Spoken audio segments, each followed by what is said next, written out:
Hi all, my name is Ben Rogers. I am the Policy and Advocacy Manager at COTA Victoria, and I'd like to welcome you today to this national webinar for CHSP providers on the inclusive use of digital and non-digital communications and some guidance for CHSP providers. This session is being convened by COTA Victoria as part of the CHSP Sector Support and Development Initiative, and we would like to acknowledge the funding provided by the Commonwealth Government for our work in this area. For those of you that don't know, COTA Victoria is the leading not-for-profit organisation representing the interests and rights of people aged over 50 in Victoria. For over 70 years, we have led government, corporate, and community thinking about the positive aspects of ageing in the state. We are pleased to have with us today staff from CHSP services across the country, together with consumers, educators, and other experts to continue to contribute to our discussion. We'll introduce those on our panel a little later, but we'll get things going in introducing the guidance. So today is one of two sessions we are running on the topic. These are essentially the same two sessions, but with some different people on the panel. Our next session is on Thursday, so please do recommend to any colleagues, if you enjoy the session, to register for that one. But before then, we need to start with a few housekeeping issues. So first of all, please note that the session is being recorded for open access after the event. We will have an opportunity for Q&A later in the session, so please use the Q&A function and register your questions there. If you have any comments or any thoughts, please do put them into the comments section and we'll be following there. But definitely please do put your questions in that Q&A section, and we will ask you if you put it in the comments to please place it there. Definitely please put your name and where you're working in your name, please. I know there is not an option, as this is a webinar, to have you on screen, but hopefully that means you can focus on our presenters and what they're saying today. So first of all, and most importantly, I'd like to acknowledge the traditional custodians of the land on which we meet. For us at COTA Victoria, or those on site, these are the Bunurong people of the Kulin Nations. We acknowledge all First Nations people and their lands on which we live and work. We pay our respect to their continuing culture and all elders past and present who have taught their children, adults, and communities for over 65,000 years, the oldest living culture in the world. We commit ourselves to the ongoing journey of reconciliation. So, moving on to today, the programme for today is fairly straightforward. We'll speak briefly about the work we've done to inform the session, starting with a summary of some key research about older people and digital engagement. Then we'll outline findings from our own consumer consultations. The next part of the programme will be to briefly walk you through the resource guide which we have developed, before moving on to a panel discussion and audience Q&A session. As I said earlier, feel free to put comments in the comments section and questions in the Q&A function at any time. But we will hold those questions until the Q&A session, unless critical. So, with that being said, I would like to introduce you to Martin Turnbull, who is the Senior Policy Advisor at COTA Victoria and who has led this work. And I'll leave him here to take you through it all. Martin, over to you. Thanks very much, Ben, and thank you all very much for being with us this morning. So today's session is really a core part of a larger project that COTA Victoria has been undertaking over the last 3 or 4 months or so. So it's a fairly brief project. The overall aim of the project is pretty straightforward. It's to identify and then share what we hope will be some really practical advice on how CHSP providers can best meet the communication needs and preferences, importantly, of older people who may not be digitally well engaged. And it's important that we say may not, because we may not know a lot about their level of engagement with digital technology. The impetus for us doing this project really came from, I think, a growing recognition over quite an extended period of time that CHSP providers, like many other community services, have been grappling with how to pick up a pretty swift changing field of new technology. And of course, we saw during the pandemic, for better or worse, that being quite accelerated and shifted in particular directions.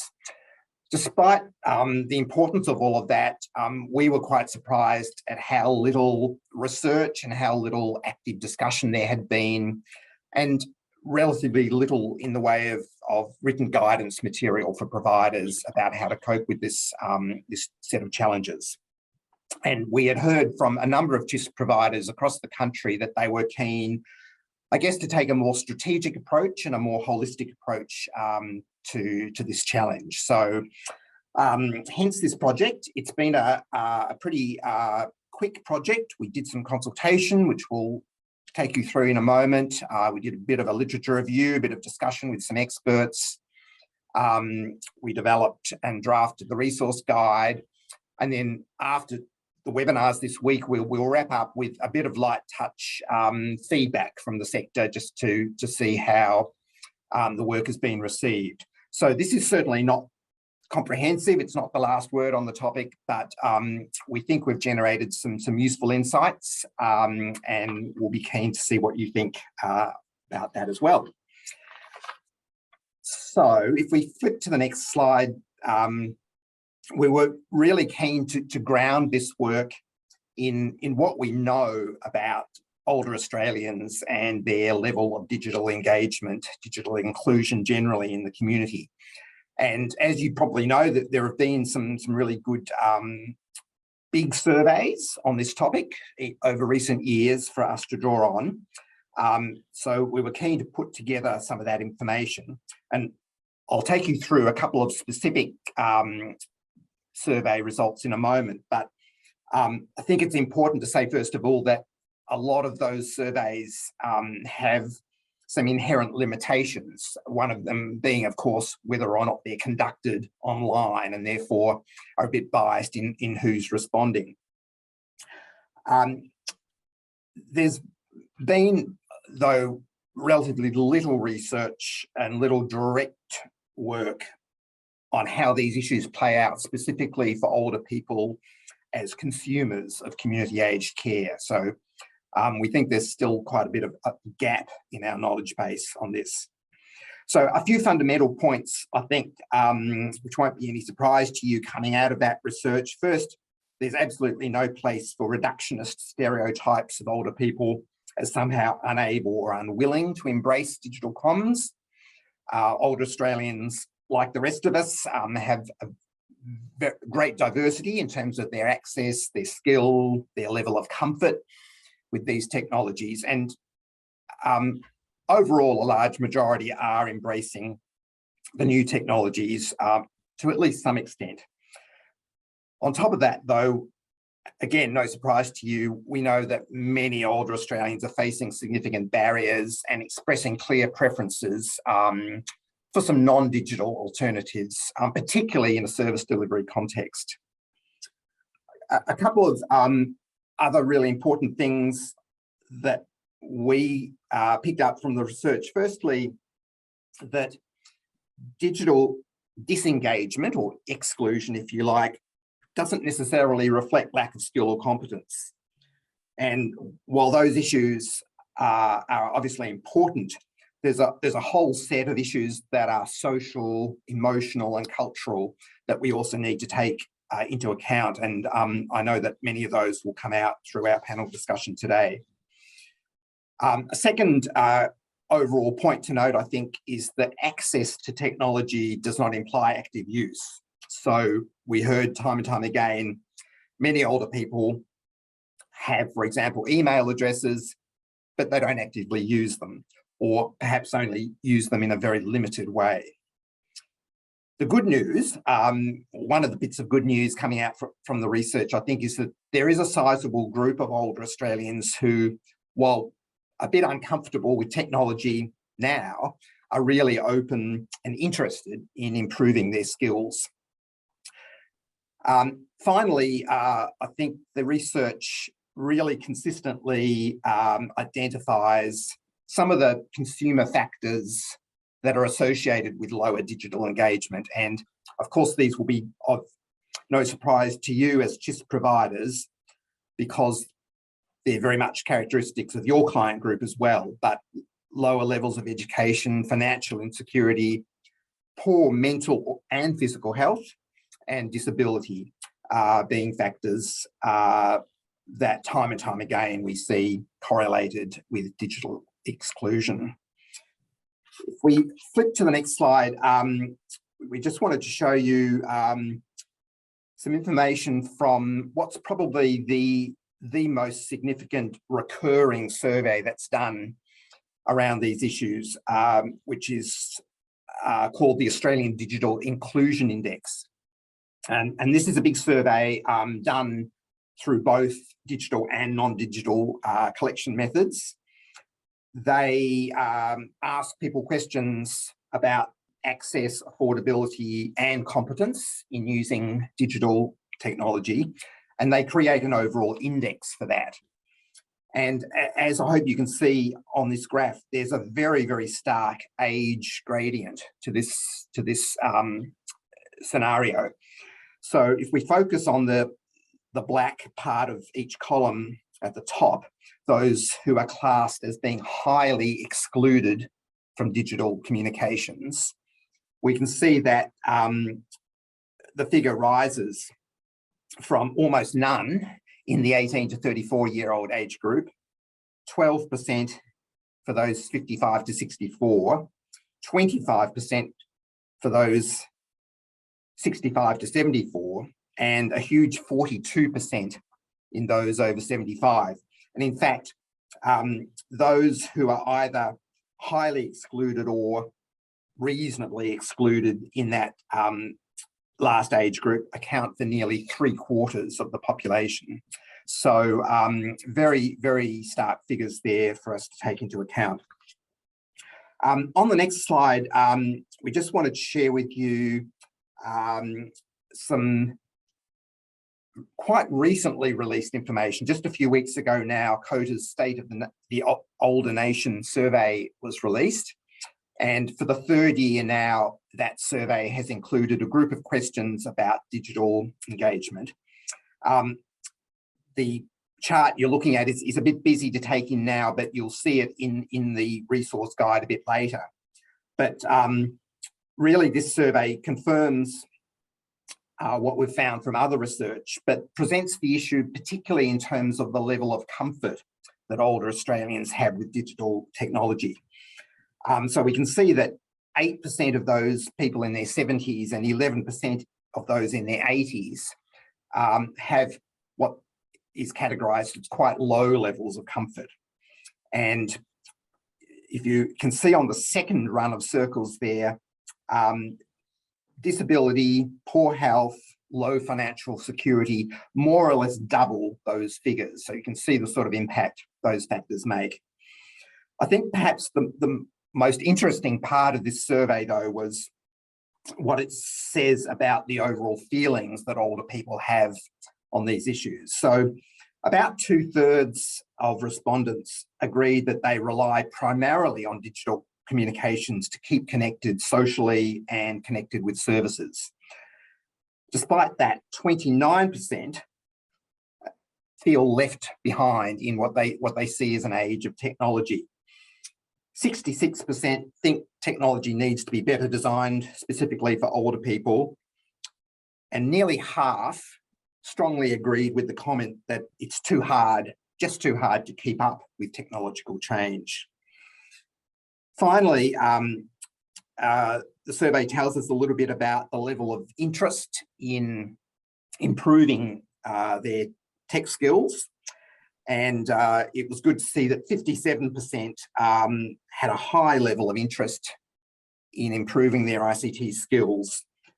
On the other end of the spectrum, 16% said they had little or no interest. So we've got a little bit of a challenge there to address. So we're going to hear on our panel quite shortly from some excellent consumer peer advocates, but I wanted to just spend a couple of minutes summarising what we learnt from a series of 5 focus group sessions that we ran earlier this year. These were not representative, but they included quite a mix of older people, some of whom were current CHSP clients, some of whom were either prospective clients or in some cases carers of people who are CHSP clients. And what we found overall was that most people had some confidence in using at least the common communication technologies, but that coexisted with quite a high level of discomfort about how services were relying on digital comms. And although many people had technology, many had only very old devices and they were using them only in very limited ways. Most of the people we spoke to recognised the benefits of these technologies, but for some, this reliance on those technologies had become, in the words of one participant, a blocker rather than an aid to life. So a pretty strong statement there about some of the barriers. One of the key issues that the participants were keen to stress was that services need to be, in their view, more alert to the impact of CHSP client health on their ability to use digital communications, and that there was a great need for services to be more active in assessing and then reassessing the communication methods that they use with each client.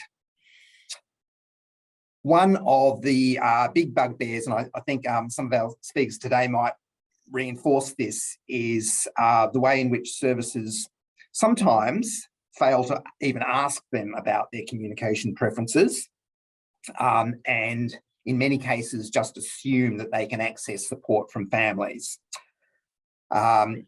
Families that sometimes don't exist, and in some cases, families that were quite antipathetic to their older relative actually making more use of technology. And I think one of the key messages that came out for me from the consultations was that consumers want a much better two-way communication. They want the ability to explain their needs in greater detail to services, and they want the ability to give feedback to providers. The next slide just presents a little bit more information about some of the things we found, and we might want to pick some of these things up in our discussion. But it's really important, I think, to note that consumers had some anxieties that really severely limited their willingness to engage with the technology. Unsurprisingly, that included things like scams and privacy breaches, but also, again, a quote, "the consequences of clicking the wrong button." And I know we all feel that sometimes, but it was a particular barrier for lots of older people. There was also a pretty common concern at either the lack of or the difficulty in accessing appropriate and tailored help desk sort of support, even though that did exist in some forms. And many people felt that digital communications were too often ignoring some of the common challenges facing older people. So common things like typing skills, concentration, patience, volume control, visual acuity. And related to that, I guess the idea that some of these tools lack the necessary capacity for repetition, for checking back with the user on their level of comprehension. Although it should be noted that some digital tools do that extremely well, so there's a bit of a mix there. The people we spoke to were a bit concerned about the way digital comms often uses a bit more jargon, is a bit more technical, and a bit less sensitive to important cultural differences. And perhaps just a final comment to note from the consultations. We also talked, of course, to people about the way in which more traditional non-digital communications are being used. And there were some concerns there, for example, about just being swamped with paper-based forms, some of the trends involved in getting on the phone and having increasingly long and complex waiting processes. So they're just some of the points and the insights that came out from our discussions with consumers. And we'll, I know, talk a bit more about these with the panel in a moment. But let me move on now on the next slide. It's my great pleasure to just share with you, give you a bit of a sneak preview about the resource guide material that we've developed as part of this project. We'll have this out and available to you pretty soon. We'll talk a bit more about that before we wrap up today. Front cover looks like that. Just to make a few points about the main resource, it's produced as a standalone document of around 16 pages, so it's brief but goes into a fair amount of detail about some of these issues. The first part of the guide covers some of the research findings, consultation findings, some of the general points that we've been talking about already this morning. And the second half of the guide is really devoted to what we hope is pretty practical guidance, suggestions, tips, if you like, in actually applying this. We hope the guide will be useful at a range of different levels in organisations, from management, service delivery, and of course those staff who are more specifically involved in communications functions. And we really wanted to make sure that it was pitched at a number of different levels to reinforce the point that this is a whole of agency responsibility. It's not something that direct care staff individually should be solely responsible for. We've also looked at how this relates to the aged care quality standards. I'll say a little bit more about that in a moment, but we hope in creating that link that this will inform whole of agency review and planning and quality control. Just one final point I wanted to make overall about the resource, just to note that it does not specifically cover issues around inclusive, non-discriminatory language and style of communications. That's a whole nother really important set of topics. And while we do make some cross-reference there, there are some other excellent resources that you're probably aware of. We were particularly impressed with an excellent guide developed here in Victoria by the Eastern Melbourne Region Aged Care Service, and that's referenced in our document as well. So on the next slide, you can just see the contents page. I won't run through this in detail, but really just to make the point again that we wanted to base this resource very much on the principles, the foundational principles of the CHSP program, and highlight that the way in which we all use communications and communications tools really very directly contributes to client outcomes and to the way in which we really want to work with clients. So, for example, if we're really serious about supported decision making, we obviously need communication tools that are going to allow for a lot of two-way dialogue and that put the client very much in the driving seat in making decisions.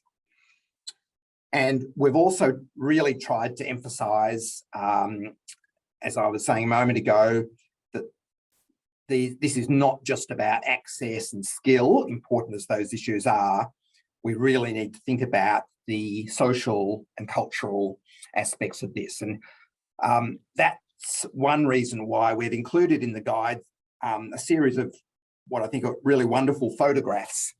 And as you can see, even from the photograph on the page we're looking at now, while they're focused on the technology, they're all about interpersonal interaction in using that technology. So we really hope this guide will be a starting point for conversations. It's certainly not trying to be the be-all and end-all. The next slide is a snapshot of a companion tool that we've developed, which is really a one-page flyer, which addresses these issues at a slightly higher level of generality. We've got 8 points that we'd really like to encourage CHSP services and workers to keep in mind, and 8 points about what they should be careful perhaps not to do. And we hope this is the sort of thing that they might be able to pin up on notice boards and keep referring back to. I think in the interest of time, I won't talk through the detail of any of that, but I hope you can see at a glance there at least some of the sorts of issues that we're covering. Just one final point about the guide I wanted to emphasise on the next slide, which is a brief set of, thank you. We've included a brief set of indicators that could be used to assess overall agency performance on these issues. And we've done this again to really emphasise that this is a whole of agency responsibility.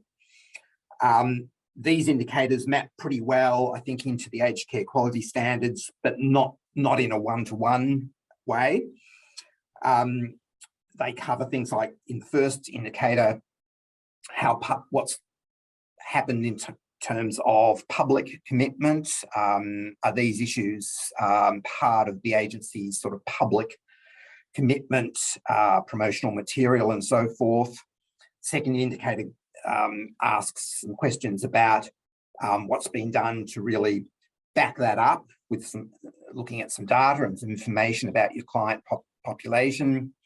The third indicator really goes to issues about the amount of specific thought and planning that's gone into choices about how to apply different forms of communication to different activities. We've got a couple of indicators about staff training, both in terms of the staff who have perhaps undergone some training about effective communication, but also their competence in supporting clients to build their skills and capacities in the area. Fifth indicator is very much about how the agency directly engages clients and makes them very much in the driving seat around choices of communication vehicles. And then finally, monitoring and evaluation, we've got some suggested questions that the agency should ask itself and interrogate what proportion of clients, for example, agree that their communication needs and preferences were being responded to well, but also what proportion of people in your local population who face barriers digitally are able to access agency programs. So I hope that'll be a useful start to thinking about how to apply the guide in an agency. We are, I think, pretty well on time to move straight into our panel discussion. Thanks very much. I really want to thank our 4 panelists today up front for agreeing to come along and share their experience and their expertise with us. It's terrific to have you with us. I'm going to introduce each of our 4 panelists one by one and invite them to make some introductory comments for 5 minutes or so, and then we'll move into a bit more of a group discussion. So without further ado, it's my great pleasure to introduce first Sallenna Skye, who is the Social Inclusion Coordinator with the City of Monash. For those not from Victoria, it's one of the very large local government areas in the southeast of Melbourne. I had the pleasure a month or so back of attending an older person's social support group run by Sallenna, and I can certainly attest to her commitment to addressing these issues with clients, some of whom I think Sallenna were already CHSP clients, and some perhaps on the cusp of needing that service. So perhaps, Sallenna, can we ask you to start off by saying a few words about how the older people you work with are generally feeling about the way services communicate with them, and how does the information I've already presented today resonate with your clients? Yes, thank you. Thank you for having me here today and being part of this panel. It's definitely an important piece of work, as the challenges our older members of the community face with technology is real. It's also amplified, we found, during the pandemic, and we refer to it as the sort of the technical divide in our community, and older people being left behind during the pandemic as there was a global shift to using technology for everyday life and practices and communication and engagement and so forth. The information's very, very relevant and resonates really closely to what I'm hearing from our older adult communities. So I've been working at Monash Council for 15 years in this space of positive ageing, age-friendly, and for the last 6 years in the space of CHSP service delivery. My role looks after the social inclusion programs and groups, so it is very relevant to what we hear from our older adults.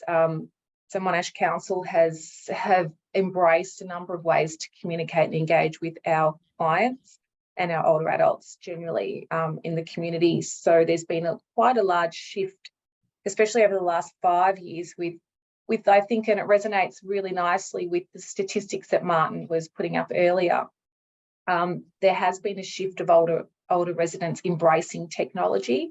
We have a database of over 1,000 residents who receive our social inclusion programs, the non-funded side of things, and of that 600 have now opted for it to be emailed out to them rather than posted to them. So there's been a shift. So that really does reflect the feedback and what we're hearing from our older residents. I think when we look at the world, because City of Monash is a World Health Organization endorsed age-friendly city. We have been since 2013.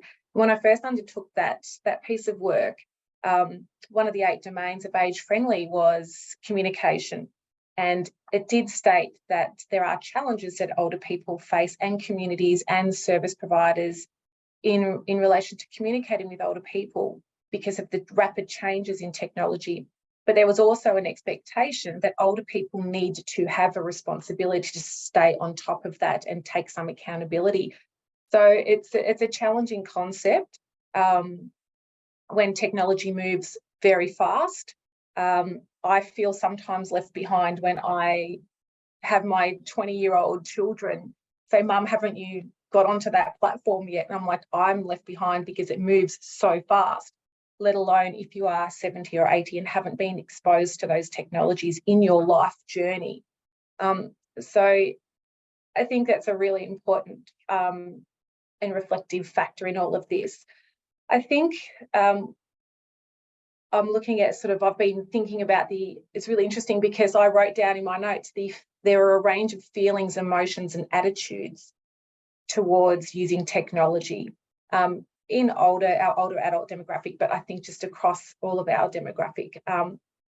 Younger people can't live without their social contact and those devices. I use that as a form of punishment to my 13-year-old. I'll take your device away from you. And he feels that his whole world is crumbling apart. But I think with our older adult community, I felt that there are our seniors who embrace technology and they take hold of that technology and learn and use it and engage in their everyday to-day life. And I think the stats for that were 67% that rely on technology. I feel there's a large proportion of older adults in our community who embrace technology but who have accepted technology but not really embraced it.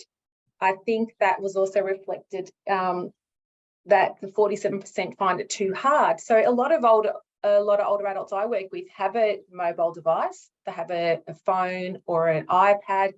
It's been a gift. It was gifted to them from their family members saying, "Here, this is going to really help you with contacting us." But then there's that gap on, you get the device, you've accepted that this is part of life or part of how we communicate, but there's that fear. How do I use that? and there's that lack of awareness, and where do you go to actually learn how to use that device? And that's a really big gap, and there's a role for local government in that space, not necessarily for Commonwealth Home Support Program service delivery, but in helping our older adult community engage and connect and know where they can go to learn how to use. So a bit of a sort of that transition for older adults to accept and embrace and learn. So we have our U3As, we have our libraries who run tech programs and tech savvy classes and training for seniors, neighbourhood house network. So there's a role for local government in that space. And it was really interesting because I also feel that there are, and this was part of our work group, our focus group, Martin, there are older people in our community who are in denial or who refuse to accept the technology, and it's their expectation that they've never needed to use it before. It's not part of how they've communicated, how they've grown up. They've never had to adapt because communication was always over the phone. Somebody can come and knock on my door. They can send me a letter. So there's that small portion, which I think you said was about that 16%, who have little or no interest in technology. And that's they're the members of our community who we really need to support through other forms of technology and have that empathy.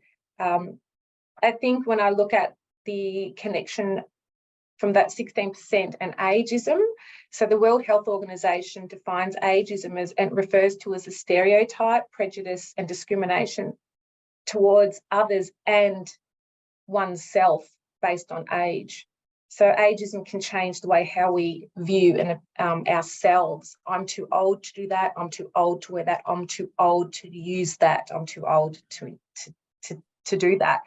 So that's, I think, where it was really interesting. We had quite a challenging and robust discussion from older people in our focus group who use technology for their day-to-day life and could not imagine their day without their device and their calendar entries and their emails, to some of our older members of that focus group who were like, no, I don't agree with that. I really do feel that service providers, if they want, they should be contacting me because that's how I need to and want to be communicated with. So it is a very difficult, challenging issue that we need to definitely spend a lot more time understanding our clients and our cohorts and the challenges and barriers that they face and what our role is in that and how we can support through the evolving changes of technology, and they do happen very fast.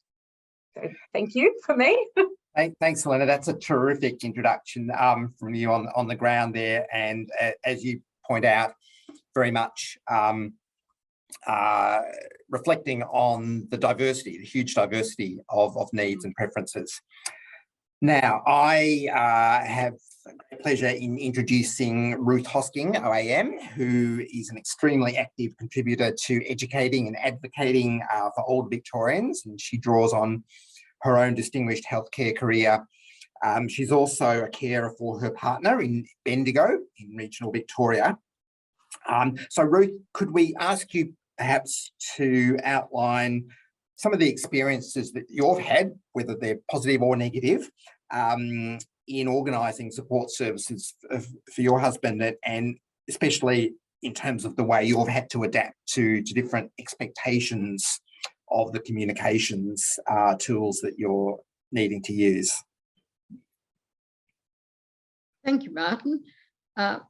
Anyone who watched last night's Australian Story would be inspired by the fact that there are visually impaired people who've prepared their own software for using this technology that we older people are having difficulty with. And except for 2 periods of my 90 years, I've always had access to a landline.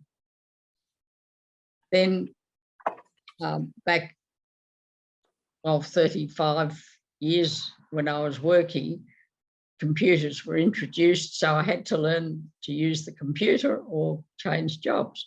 And I learned to use the computer, and it's given me a whole new world. And I feel without the computer and internet and all the apps that go with it, I would have gone balmy during COVID, because just was a connector for us.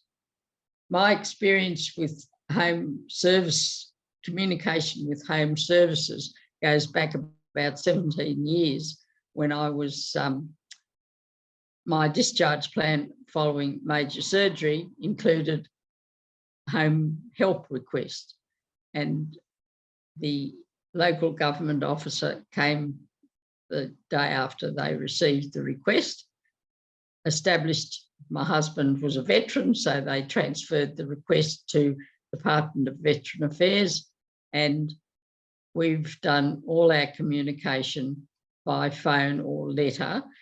And except the last interview with my husband, was able to be with my husband because we now have a video phone and he can see what the caller is saying on the screen, and that's added to his social contacts. Still, DVA does their 6 monthly reports by phone, and that's all been a positive experience. The negative experiences we've had in this household was when I was acutely ill from the 1st of January, and you don't get sick in January. And my daughter, who's my aged care representative, rang DVA, advised of the change, and its officer said, how can we help? And had it in place within a fortnight. Extra home help, and that enhanced my recovery. And then, and she rang my aged care to ask for a advise and asked for a review, and their email went to the wrong assessment service. Fortunately, I'm known here and it was transferred, but it took 6 weeks to have the assessment, by which time I was nearly better. However, the assessment, the outcome of the assessment was I received what I was after. So that's the negative experience. And it's probably because of shortage of staff, it took so long, the 6 weeks. But, and fortunately, I did have a face-to-face communication, but when I arranged for my husband to be assessed for residential and respite care, that was over the phone because of COVID.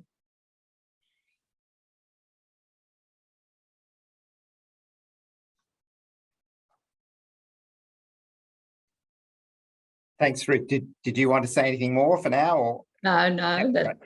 Fantastic. Look, there are a few issues there. The older, I forgot. Yes, it is a bugbear of older people that we expected to do things online, because I'm not going to learn how to shop online. But there again, as a child, mum shopped at the big shops in Sydney with the use of a catalogue. So I suppose online is just another variation of something that I experienced as a young child. Indeed.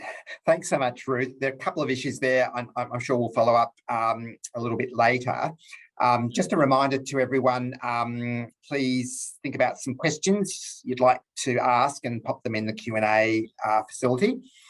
Now, I am going to introduce John Dutch to you. John's one of COTA Victoria's most experienced and skilled peer educators. And I'm sure he won't mind me saying that he's had his own concerns and doubts about using digital communications, and often expressed a clear preference for face-to-face communication. So, John, I wonder, would you like to start perhaps by telling us a bit about how you've experienced the changing expectations on you to use different communications tools like the Zoom platform we're on today? And has it overall been more of a plus or a minus to you in doing the education and advocacy work that you've contributed to so well? Yes, firstly, my surname is Douch, D-O-U-T-C-H, so it's Couch with a D. When we're talking about my experience changing expectations on communication methods, it takes me back to, I think it was just the start of COVID, when I was asked to do a presentation that I have done for many, many years and quite successfully in relation to my aged care. I'm pretty well versed on the different issues that you go with my aged care, how you get into it, how you deal with it, how do you deal with the correspondence that you get from my aged care, which can be quite confronting to some people. And after waiting for about 18 months after the initial application, we finally, my wife and I finished up receiving an approval for a level 3 package for herself. Prior to the aged care situation, we were members of the Home Care Support Program, and the provider being the City of Casey. Now, I'm going to mention that because as far as the City of Casey was concerned, they're absolutely brilliant in communicating with us. And they knew that, excuse me, pardon me for a moment. They knew that I was not computer savvy. I had no technical expertise in the way of computers or mobile phones or anything like that. So most of it was visits. I had a home line at that stage, so we used that until it went unserviceable. So it kind of forced me to use mobile phones, and I felt very, very comfortable in dealing with that provider for the Commonwealth Home Support Program. The provider that we currently have in relation to the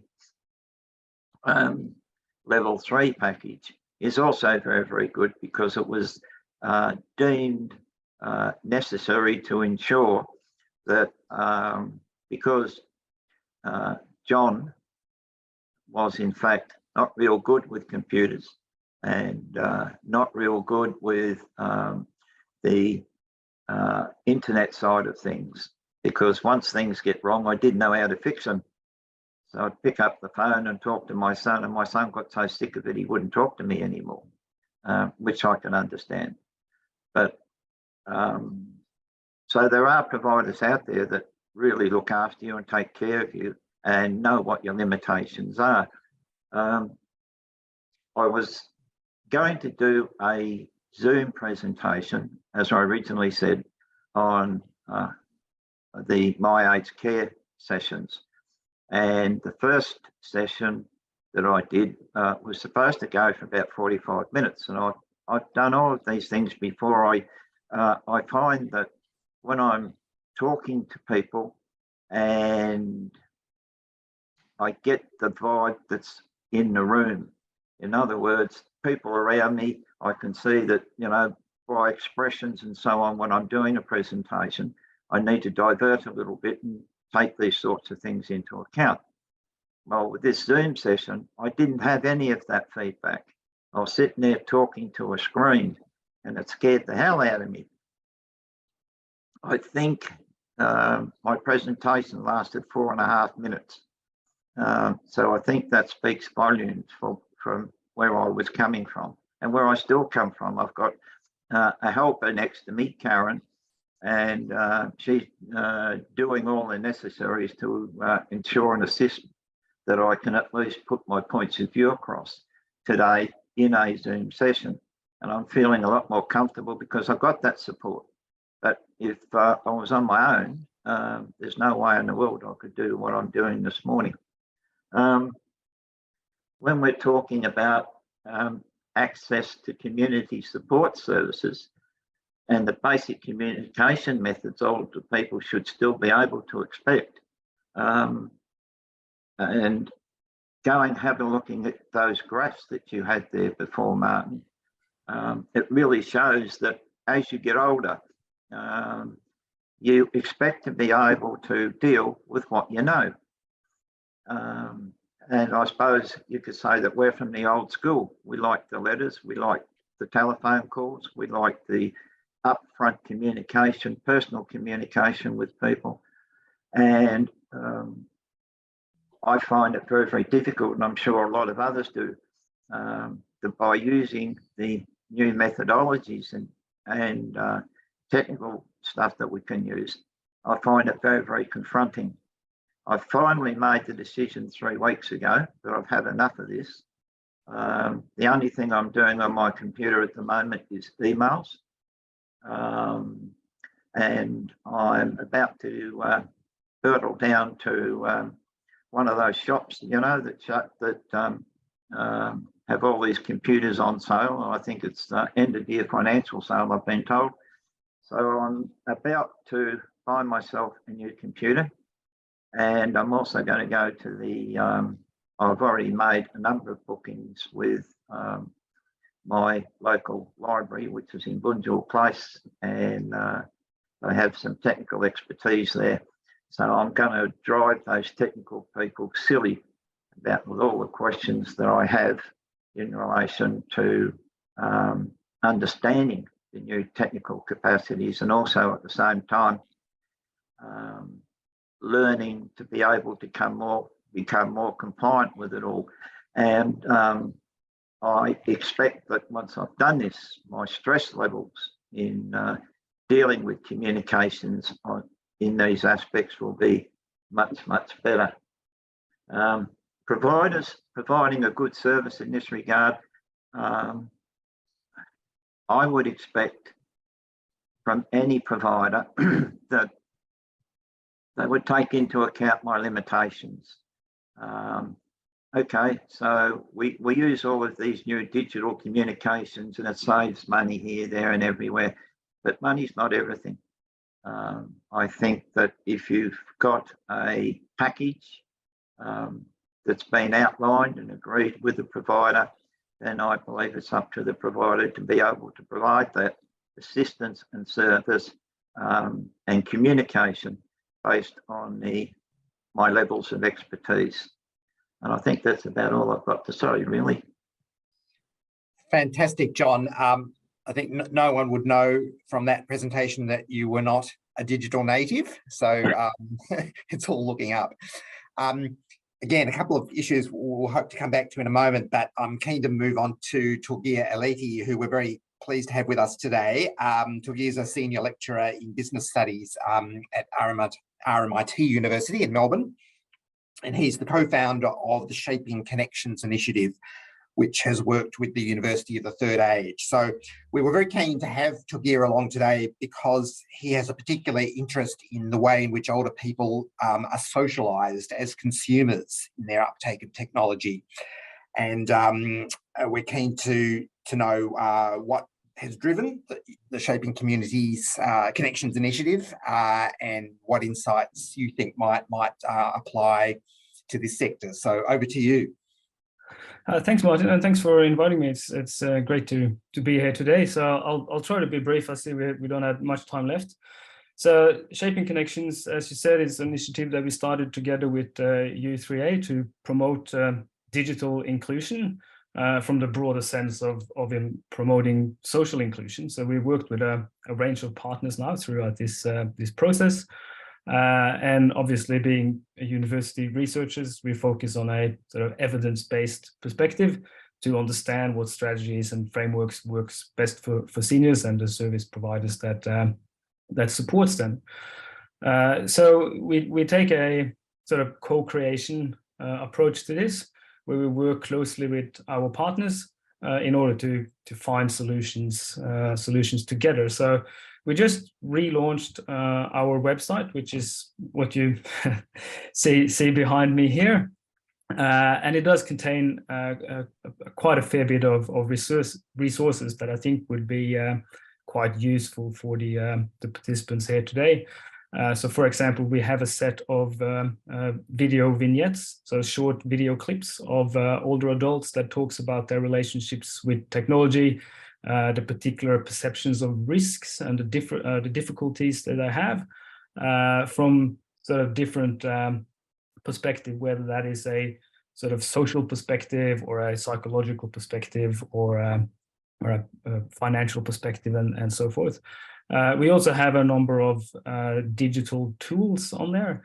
One that I think is very useful is a digital sort of competency self-assessment tool, where people can just answer a short set of questions and will then be able to make an assessment of their overall general level of digital competencies. We also have a tool on there about what are the sources of knowledge that people normally use, and looking then at a bit of the pros and cons of using different types of sources of knowledge. But perhaps the most interesting tool is the one that looks at strategies of how to improve understanding of technology, because what we see is, which is sort of echoes a lot of the things that's been said here as well, that there are a lot of sort of non-skill related barriers that a lot of older adults face in terms of learning with technology. A lot of it comes from internalizing stereotypes. So it's more a question of confidence than actually having the ability to do it. And also quite often it's a question about just general interest in these things. So we have developed a booklet and an interactive tool that looks at what are some of the typical statements that seniors use when they talk about the difficulties they have around various aspects of technology, and then also directly what are the strategies that older adults use to overcome those difficulties that they face. So we're looking at so different learning processes that older people use to in regards with technology. I think one of the most commonly used ones is basically just a self-socialization approach, where you basically do independent self-help by using Google or YouTube, or I guess these days perhaps ChatGPT as well. But of course, you need to have a threshold level of knowledge before you can start utilizing the internet to help teaching you to learn other things. And one of the things we found also is important to try to understand is when people ask for help, are they looking to basically outsource the problem? So, which is very typical when asking children or spouses. So it's basically, you ask, so who do you ask for help? And then they just go, oh yeah, no, my son deals with that. That's a typical sort of, they outsource. It is not that active engagement. So I'm really seeking to learn and understand more. I'm really interested in this. I want to learn. It's like, no, they just let someone else deal with it. So it's important to understand not just who do they go to for help, but how do they engage with this source of help? Is it outsourcing or is it active engagement? So those that go to classes at U3A, for example, of course, I will promote that a little bit because we worked so closely with them for so long, is that we found that we've actually been able to influence and change a lot of the ways that those classes are delivered. So it's more peer-to-peer, and instead of focusing on, okay, let's learn how to do Excel spreadsheets today, it's more like people come in, or these are the problems we have, these are the difficulties, and then it's that sort of ongoing peer learning where people come in with, I want this piece of technology to help me do this. So it's more sort of outcome-based, solving a problem that they have rather than focusing on learning technology for the sake of it. So yeah, I recommend looking at our website for those digital tools. It's useful to understand how people, the level of people's understanding by that self-assessment tool, but also look at that sources of knowledge tool where we go to in detail what people say, how they experience using their children, if that's their main source, for example, or using the internet or using other types of tools. And then of course that the tool that we also have where we're looking at figuring out people's barriers, the problems, and then these solutions that seniors had themselves to overcome those barriers. So those are some of the things. The website is shapingconnections.org, and it looks like the ones behind me. I'm sure we can share that website through the webinar here as well. So yeah, that's what I had. Fantastic. Oh, now Ruth, you're going to jump in with a comment there, please. Yes. Go ahead. I've found, following on Sallenna, and I'm also an active member of U3A, that the government initiative of setting up Be Connected is an excellent service, and particularly their glossary of terminology is a great way of complementing any lessons or any advancements that you make, because my grandchildren have helped me advance, and I'm sure my great-grandson will be soon helping me. But Be Connected is an excellent helper. Yeah, I agree. Great, thank you for that. I particularly like to hear your comment about not just outsourcing the problem, and I think that perhaps relates to the comment we made early on in terms of, you know, what are the principles of the CHSP program, particularly in terms of supported decision making, and if we're really serious about that, then approaches that just encourage clients to outsource the issue are probably just not going to cut it. But no. I wonder, Sallenna, whether you might like to comment on what you see as the role, the appropriate role of CHSP services in doing that upskilling around technology, or putting clients on a pathway to that sort of self-socialization, as Tilgia puts it. Yeah.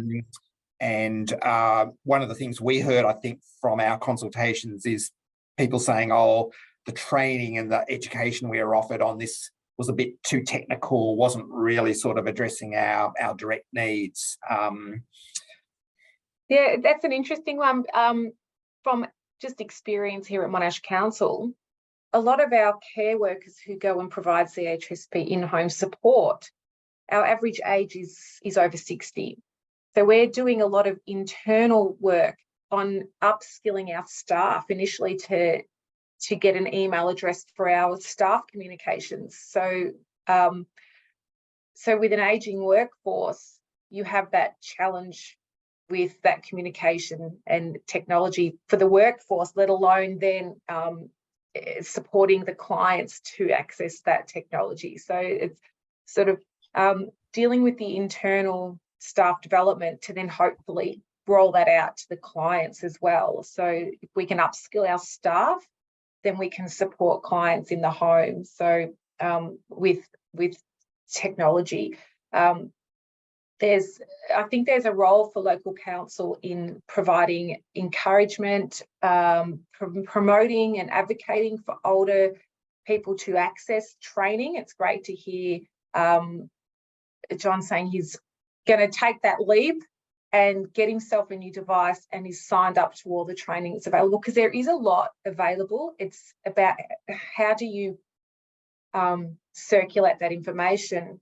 And the reality is, for people who aren't tech savvy, we can't use technology to circulate that information. We need to go to the paper copies. We need to have flyers. We need to have pamphlets. We need word of mouth. So we really do need to have a combined sort of strategy to how to support older people to embrace technology, because we can't use technology. Like, I found it really challenging during lockdown to do a Zoom session on accessing.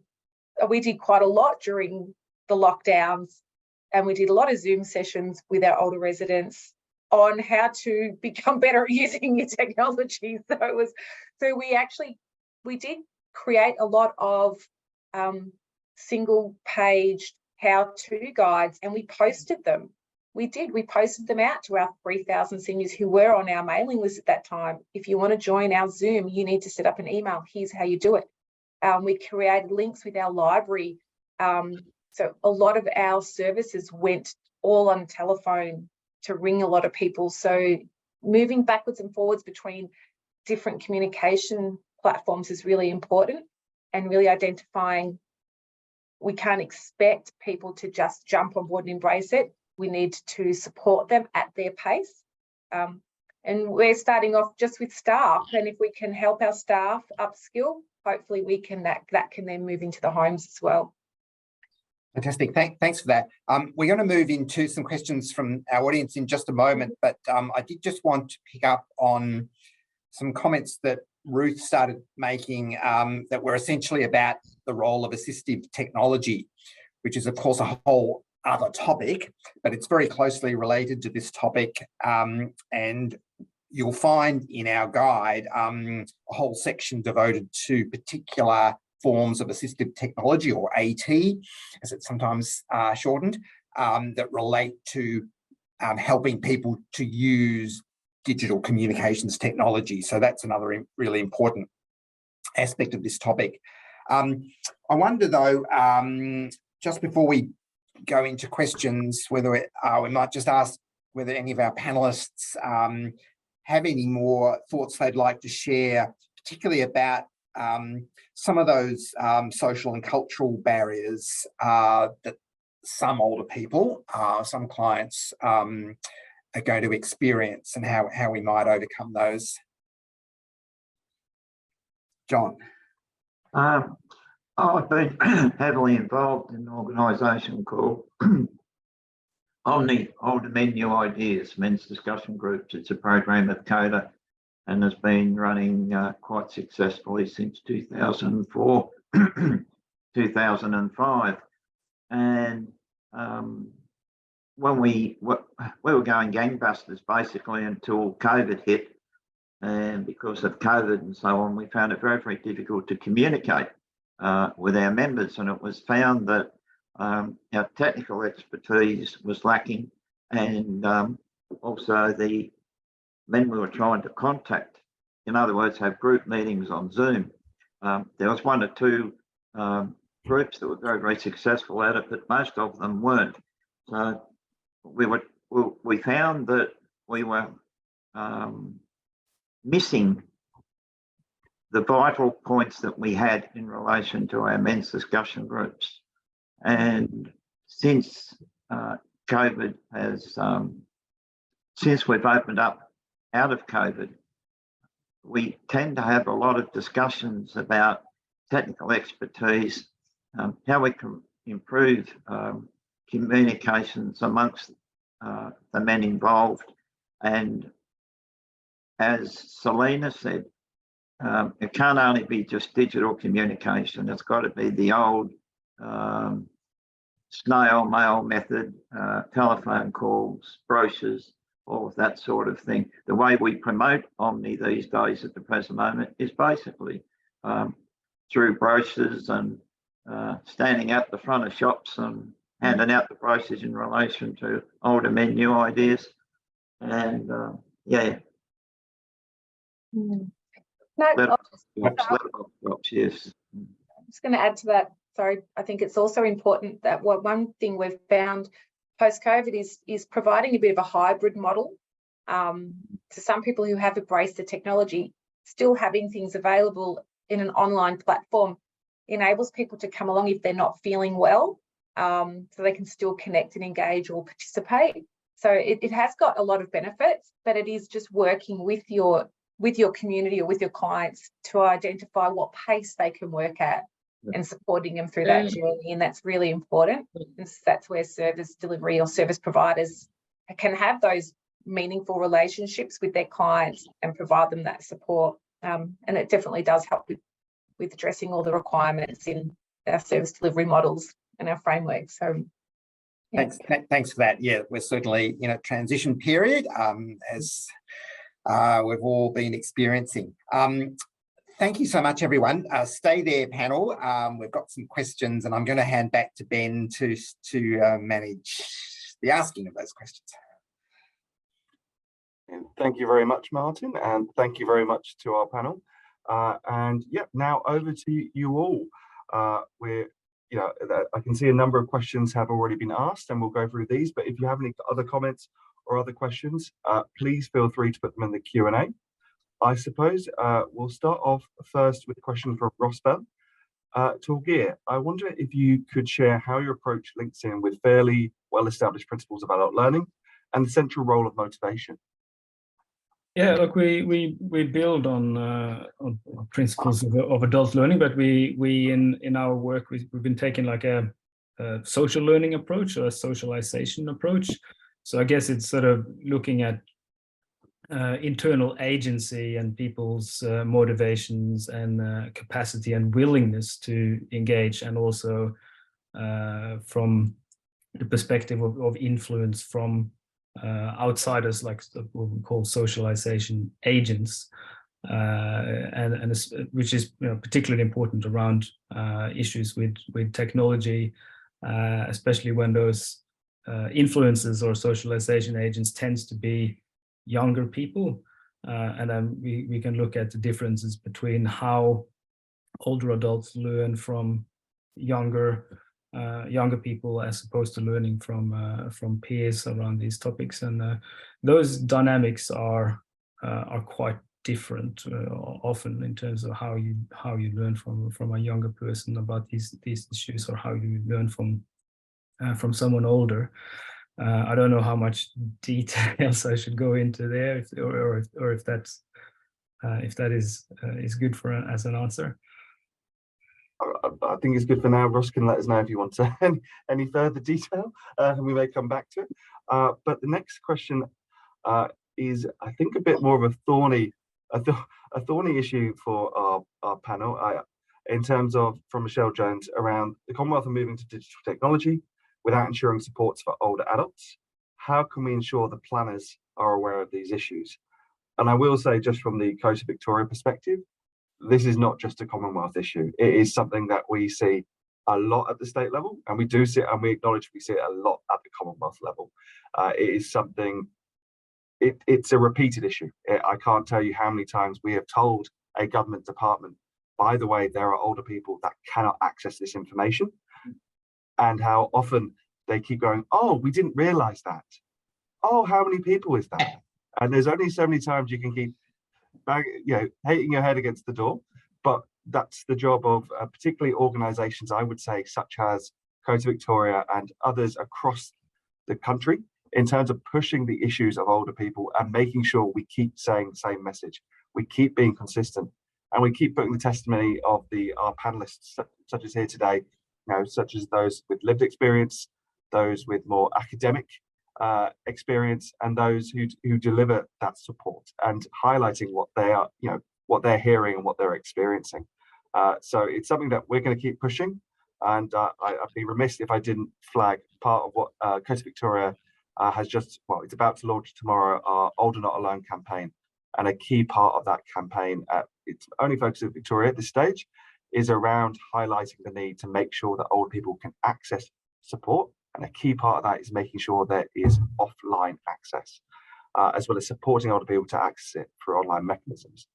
So I sort of stole that answer there a little bit, but I'd be really intrigued to hear if there are any thoughts from the panelists, from their experience, about how we can make sure that the Commonwealth are, particularly the Commonwealth, keep hearing this message.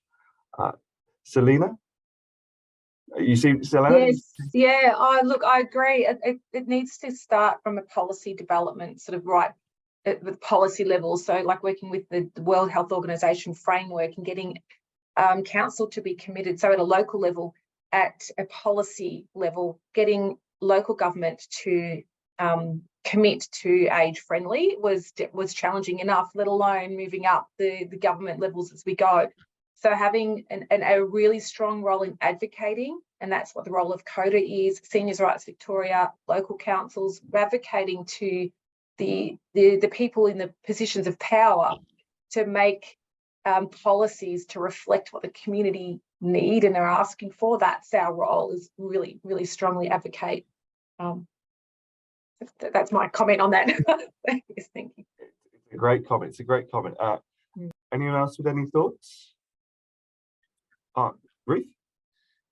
Well, the encouraging older people to use technology, you've got to start at the very basics and gain their confidence, because you can't expect them to pick it up quickly.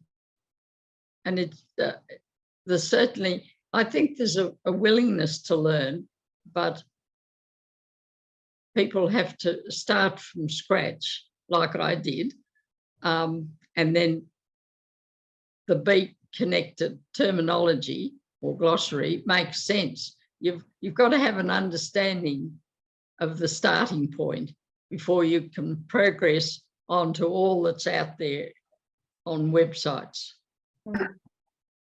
So I'll bring it back to our like ageism as well. Like if governments aren't identifying that this is a barrier, it's an ageist approach, it's an ageist attitude towards our aging demographic. So, you know, the World Health Organization has got a paper out on ageism with the UN. So, and it does state that governments and service providers, organisations at all levels need to identify these barriers and address them from a policy level right through to grassroots programs and service delivery. Absolutely. Yeah, and I guess there's a responsibility for us, like people like me as researchers as well, to work closely with community organizations to be able to better understand exactly what's going on, what is the uptake of these things, what are the exact pain points that people experience, and then being able to work out perhaps, you know, solutions and tools like we've done on our website, and if not that, work out, you know, strategies for how Commonwealth can then improve the way and the platforms that they put out to people to use, and then being able to better understand what's the or how's the perception from the consumer side, and then work with lobbying and informing policymakers, and also creating strategies for consumers to engage with the platforms. Like an integrated, collaborated approach. And also, I think it's really important to not forget that there's also the intersectionality components that we need to identify. We've got older people from different cultural backgrounds, different levels of education, different financial situations, socioeconomic. So it's not only just that barrier of having a device, there's all those other factors that make it quite complicated, and not one size fits all, and that's what does make it so challenging. That's right. Mm. And I think that draws to, I think, a great point from Nancy, who made the point around Monash Council running a monthly tech buddy group that assists people with topics, and it's a collaboration between OTs and social wellbeing and the inclusion group. And I think that really speaks to, it's very, this issue is not just located at digital inclusion, it covers a full gamut of experiences and context that you need to take into account to support older people to live their best life and to make sure they're getting the support that they need. I'd also like to, we're always very big on making sure that we support access to other information. So I will just draw attention to the comment from John Bradshaw around Live Up, which can also help with digital literacy and keeping people active. We're very keen to make sure that, you know, all resources and supports are available. Mm. I'll be, if there are no more comments or questions from our Ruth.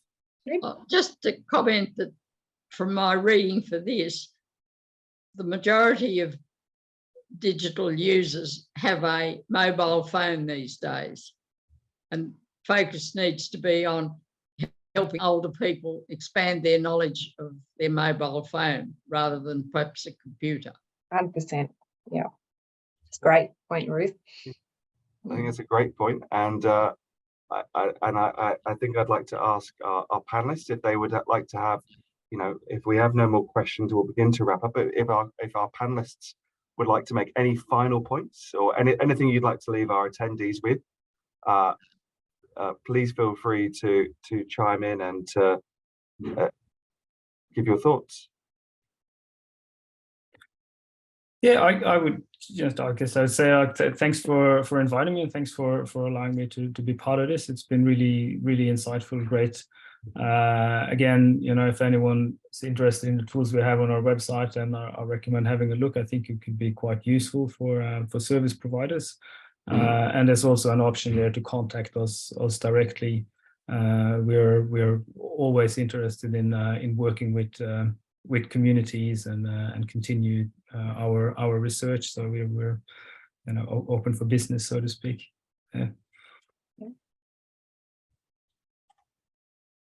Yes, thank you for having me. It was an honour to be part of this panel. So I hope we've helped our people participating today get an insight into the challenges. And I think there's nothing really here that we didn't really know, but it's great to have it collated into a document with the research and the statistics to help back it up, so that helps advocate.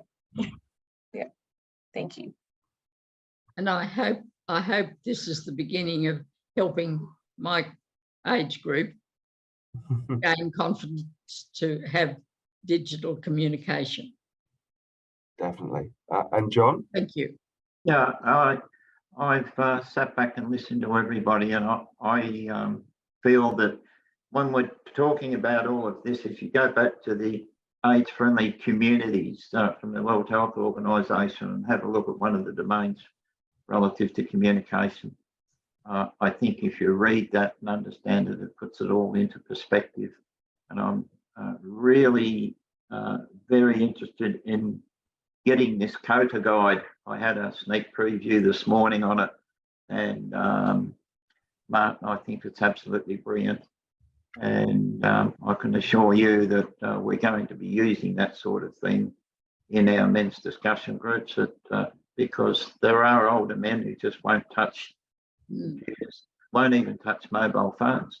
That's right. But you've even got younger guys about, I call myself a younger guy and I'm 75.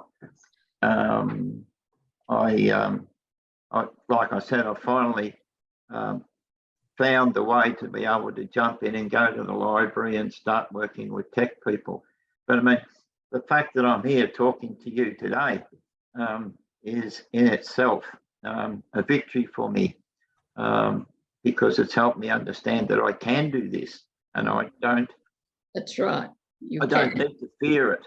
I've got Karen helping me with the tech side of things, sure, but once I get involved with the library and the technical side of things, then I'll be able to do it myself, and that'll take a long time, especially when I'm a full-time carer for my good wife. So it's you've got to put all of these into perspective, and I think that providers under the CHSP and also aged care areas, that what you've seen and heard today, I believe, is one of the biggest and most important things that you need to do when you're providing care for those who really need it. Thank you so much, John. I think that's a great final comment and a great way to wrap up our Q&A session. So I'd really like to thank our panelists for some great points and some great discussion. So thank you so much, Ruth, John, Tugir and Sallenna. Thank you. We really, really appreciate it. And I have no doubt that all our attendees did as well. But before I send you all on your way, we'll give you a bit more information about when you can expect a bit more communique from us. So after this Zoom wraps up, you'll have access to a feedback survey. Please do fill it out. It's a key requirement for us, and it's also really helpful for us to improve these or learn what went right this time as well. So we'll also send that around to you at a later date as well. Once again, a link to access a recording of this webinar will also be sent out separately across the next week. So please look out for that in your inbox. And we will also be providing an advanced copy of the resource guide and a survey to provide feedback on the product and ideas for further action. So again, this resource is not set in stone. We want to keep evolving it, and your feedback is intrinsic to that. But most of all, I'd like to thank our attendees for being here. I'd like to thank our panelists once again for their great contributions. And particularly, I'd like to thank Martin for his work on this resource. And so please do stay in touch and give us your feedback. But we really appreciate you coming with us today. Thank you all.